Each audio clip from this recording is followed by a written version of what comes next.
इस class 11th welcome to simply commerce once again.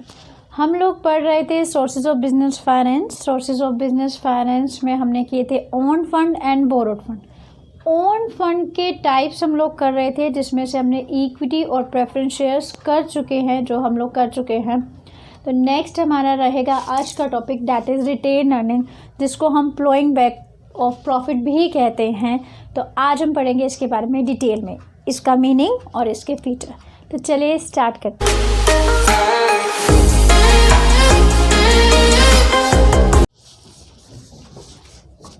Yes class 11th welcome to simply commerce once again.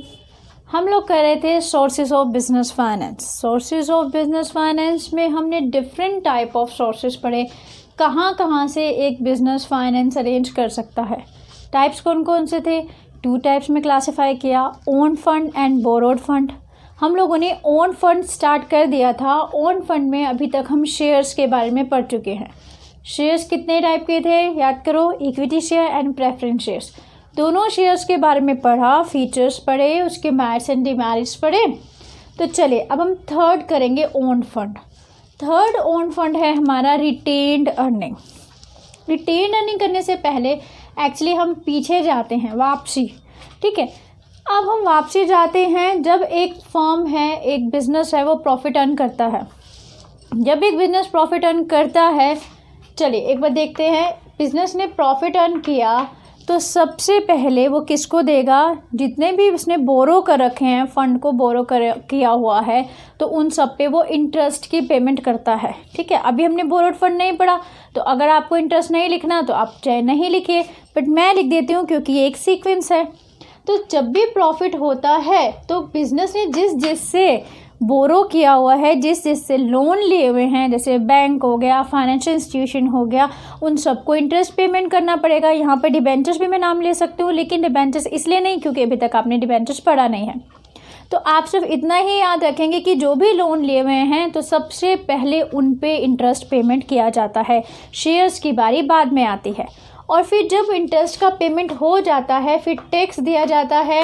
ये अभी आपको समझने वाली बात नहीं है, इसको आप छोड़ देंगे।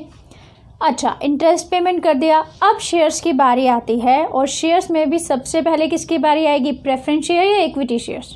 अच्छी तरह से याद होगा आपको कि सबसे पहले प्रेफरेंस शेयर को डिविडेंड दिया जाता है। ये लीजिए, प्रेफरेंस शेयर्स को हमने डिविडेंड दे दिया। अब जो पैसा बच गया फिर उसका क्या करना है? तो जो पैसा बच गया वो सारा का सारा इक्विटी डिविडेंड में चला जाता है। इक्विटी शेयर्स होल्डर्स को क्या दे दिया जाता है? डिविडेंड दे दिया जाता है। सिंपल सी बात है, जो भी सारा का सारा बचा उस पर इक्विटी शेयर होल्डर्स का राइट हो जाएगा, राइट। अब कई बार क्या होता है, एक सिंपल सी बात सुनो, अगर मान लो आपको पॉकेट मनी मिलती है तो क्या आप सारी की सारी पॉकेट मनी खर्च कर देते हो, या सारी की सारी पॉकेट मनी बिल्कुल स्पेंड कर देते हो कि भाई अब मुझे कुछ भी बचा के नहीं रखना? तो ऐसे तो नहीं होता। आप क्या करते हो कि थोड़ी सी पॉकेट मनी बचा के रख लेते हैं, हो सकता है फ्यूचर में हमें कोई ज़रूरत पड़ जाए तो एट दैट टाइम वो पैसा मुझे काम आ जाएगा। अब यहाँ पर देखो, एक बिज़नेस को प्रॉफिट हुआ, उसे सबको दे दिया, और बाकी बचा सारा पैसा वो इक्विटी शेयर होल्डर्स को बांट देती है। तो कई बार कंपनी या बिजनेस भी ये सोचता है कि क्यों करें कि सारा का सारा पैसा बांट दे, हो सकता है फ्यूचर में मुझे कुछ ज़रूरत पड़ जाए, तो एट दैट टाइम मैं पैसा कहाँ से अरेंज करूँगा। तो ऐसे के लिए वो क्या करता है, इक्विटी शेयर होल्डर्स को पूरा का पूरा डिविडेंड नहीं बांटता, बल्कि क्या करता है, इसमें से कुछ पैसा तो वो डिविडेंड में बांट देता है और कुछ पैसा अपने पास रख लेता है। अपने पास रख लेता है ताकि फ्यूचर में कुछ अनसर्टेनिटी हो तो एट दैट टाइम वो पैसा हमें यूज़ में आ जाए, राइट। अब जो पैसा उसने अपने पास रख लिया, या फिर मैं ये कहूँ कि जो कि उसने डिविडेंड नहीं दिया, हालांकि इक्विटी शेयर होल्डर्स को डिविडेंड देना चाहिए था, लेकिन उस टाइम उसने इक्विटी शेयर होल्डर्स को डिविडेंड नहीं दिया, तो जितना अमाउंट उसने डिविडेंड नहीं दिया, जितना उसने अपने पास रिटेन कर लिया, अपने पास रख लिया, उसी को ही हम बोलते हैं रिटेन्ड अर्निंग, राइट। सपोज ये 2000 रुपीज़, एक छोटा सा एग्जांपल, 2000 रुपीज़ अगर 1000 बांट दिया इक्विटी शेयर होल्डर्स में, तो जो 1000 अपने पास रखा वो क्या हो गया? Retained earning. तो मैं ये कह सकती हूँ कि रिटेन्ड अर्निंग क्या है? Retained earning equity share holders को दिए जाने वाले डिविडेंड का ही एक वो पार्ट है जो कि उनको नहीं दिया गया, जो कि उनमें नहीं बांटा गया, डिस्ट्रीब्यूट नहीं किया गया। या फिर मैं ये कह सकती हूँ कि डिविडेंड इक्विटी शेयर होल्डर्स के डिविडेंड का ही एक पार्ट है। ठीक है, ये हो गया रिटेन्ड अर्निंग। क्यों रखा जाता है रिटेन्ड अर्निंग? अभी हमने कहा फ्यूचर अनसर्टेनिटीज़, फ्यूचर बहुत ही अनसर्टेन है, बिजनेस को एकदम पैसे की ज़रूरत पड़ेगी तो कहाँ से लाएगा, तो इसीलिए वो कुछ फ्यूचर के लिए सेव करके रख लेता है, सारा का सारा शेयर होल्डर्स को नहीं बांटता। दूसरी बात, अगर बिजनेस को लगता है, कंपनी को लगता है कि अभी नियर फ्यूचर में कोई ऐसा प्रोजेक्ट है जो कि उसको मिलने वाला है और उसके लिए बहुत पैसे की ज़रूरत पड़ेगी, तो इसीलिए भी वो क्या करता है, कुछ पैसा अपने पास रख लेता है, सारा का सारा इक्विटी शेयर होल्डर्स में नहीं बांटता, ताकि वो पैसा उस टाइम प्रोजेक्ट में काम आ जाएगा। राइट, तो ये उसके क्या होते हैं, रीज़न होते हैं रिटेन्ड अर्निंग रखने के। अब रिटेन्ड अर्निंग का एक बार मीनिंग पढ़ते हैं, हमें कंसेप्ट बिल्कुल क्रिस्टल क्लियर हो चुका है, तो मीनिंग पढ़ते हैं कि मीनिंग क्या कहता है। Equity share retained earning refers to that portion of profit. ये प्रॉफिट का वो पोर्शन है, क्योंकि प्रॉफिट में से ही निकाला है हमने, that portion of profit which is not distributed, जो कि हमने क्या किया है, डिस्ट्रीब्यूट नहीं किया है among the shareholders, which is not distributed among the shareholders as dividend.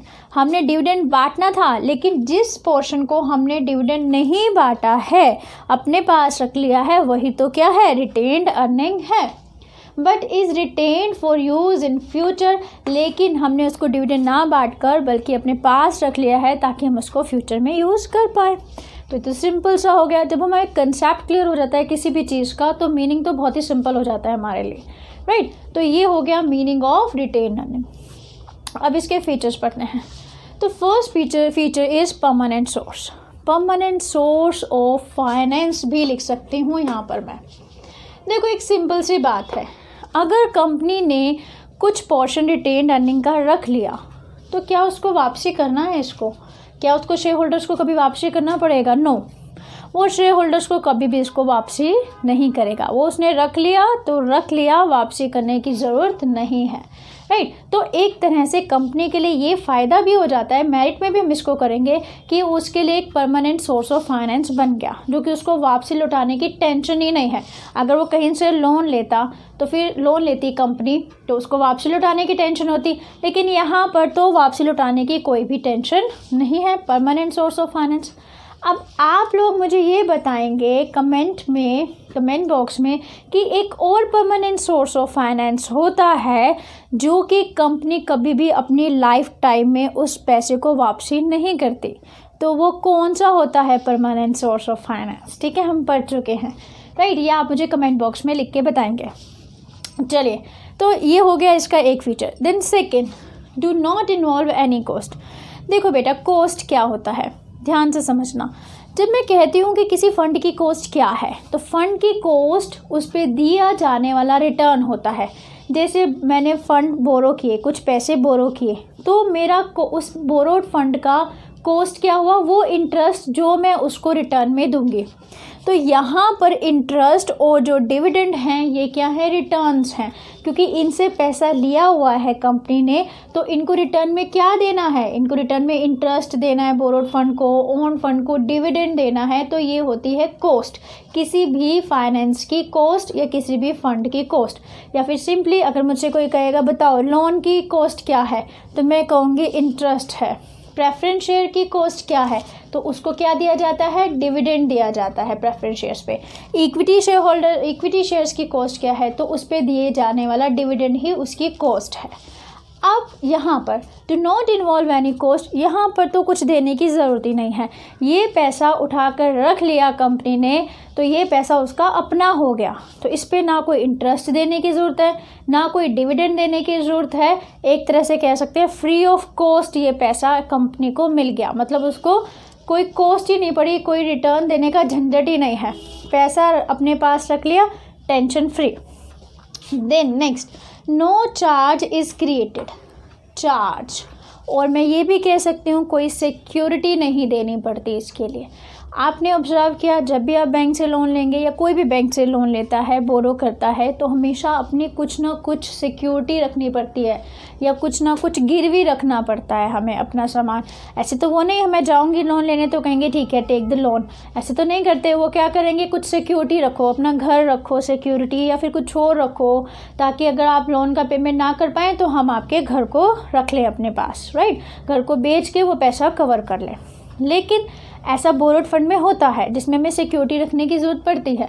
But retained earning में वही प्लस पॉइंट, इसमें कोई भी सिक्योरिटी रखने की ज़रूरत ही नहीं है। ये पैसा तो आपको फ्री में ही मिल गया है, इसके लिए कोई भी चीज़ गिरवी रखने की ज़रूरत नहीं पड़ती। Then no flotation cost. Flotation cost याद करो, फ्लोटेशन कॉस्ट क्या था मैं आपको करवा चुकी हूँ। फ्लोटेशन कॉस्ट वो कॉस्ट होती है जो कि हम कोई भी सिक्योरिटी इशू करते हुए बेयर करते हैं।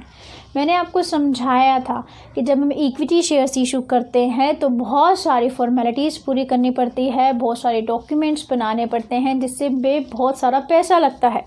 तो ये सारी जो पैसा लगा, ब्रोकर को अपॉइंट किया, रजिस्ट्रार को आपने डॉक्यूमेंट सबमिट किया, उसमें फ़ी दी, मतलब ये सारा का सारा पैसा जो कि एक सिक्योरिटी इशू करने में लग रहा है, इक्विटी शेयर इशू करने में लग रहा है, प्रेफरेंस शेयर इशू करने में लग रहा है, या फिर बैंक से लोन लेने में आपको डिफरेंट डॉक्यूमेंट्स और फ़ी जो भी देना पड़ता है उसमें जो पैसा देना पड़ रहा है, मतलब किसी भी सोर्स ऑफ फाइनेंस को गेट करने के लिए आपको जो पैसा खर्च करना पड़ रहा है वही क्या है, फ्लोटेशन कॉस्ट होती है। तो अगर कंपनी कोई भी सिक्योरिटी इशू करती है तो उसके लिए उसको कॉस्ट पड़ती है, फ्लोटेशन कॉस्ट पड़ती है, पैसा खर्च करना ही पड़ता है। बट यहाँ पर पे तो उसको पैसा अपना ही है, डिविडेंड का मिल गया पैसा, तो कुछ इशू करने की ज़रूरत नहीं पड़ी, ना इशू किया उसने और ना ही उसकी कोई फ्लोटेशन कॉस्ट हुई। तो ये भी एक प्लस पॉइंट हो गया कि कोई पैसा खर्च नहीं करना पड़ा फॉर गेटिंग द फाइनेंस। पैसा गेट करने के लिए कोई पैसा खर्च करने की ज़रूरत ही नहीं है। नेक्स्ट, फॉर फ्यूचर कॉन्टीजेंसीज, ये तो हम समझ चुके हैं, फ्यूचर कॉन्टीजेंसीज के लिए ही ये रखा जाता है ताकि फ्यूचर में अगर कोई प्रॉब्लम हो तो इस पैसे से हम अपनी प्रॉब्लम को सॉल्व कर सकें, कंपनी अपनी प्रॉब्लम को सॉल्व कर सके। Then fund for new project, और अगर सेकंड रीज़न क्या था कि अगर मान लो फ्यूचर अनसर्टेनिटीज़ के लिए नहीं रख रही है कंपनी तो फिर किस लिए रख रही है, तो इसलिए भी रख सकती है कि न्यू फ्यूचर में कोई न्यू प्रोजेक्ट आने वाला है जिस पे बहुत पैसे की ज़रूरत पड़ेगी। एट दैट टाइम वो पैसा कहाँ से अरेंज करेंगे, तो इसलिए कुछ पैसा डिविडेंड के, जो डिविडेंड होता है इक्विटी शेयरहोल्डर्स में पूरा नहीं बांटा जाता, जबकि कुछ पैसा रख लिया जाता है। तो इसीलिए भी हमें रिटेन अर्निंग की ज़रूरत पड़ती है।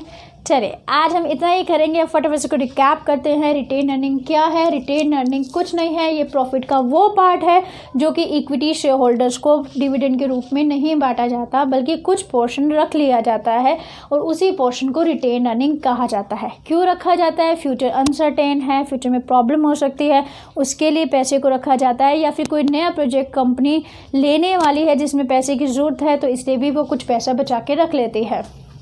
उसके बाद हमने पढ़ा ये एक परमानेंट सोर्स ऑफ फाइनेंस है, वापस करने की ज़रूरत नहीं है, कोई कॉस्ट नहीं है, कोई फ्लोटेशन कॉस्ट नहीं है, ये आपको क्या करती है, कोई सिक्योरिटी रखने की ज़रूरत नहीं है। ये सारे एक तरह से इसके मेरिट भी हैं और एक तरह से इसका फीचर भी है। अब आपके दिमाग में ये क्वेश्चन हो रहा होगा कि मैम ये तो सारे फ़ायदे ही फ़ायदे हैं, इसका तो कोई डीमेरिट होगा ही नहीं क्योंकि ये तो सारा फ़ायदा ही नज़र आ रहा है।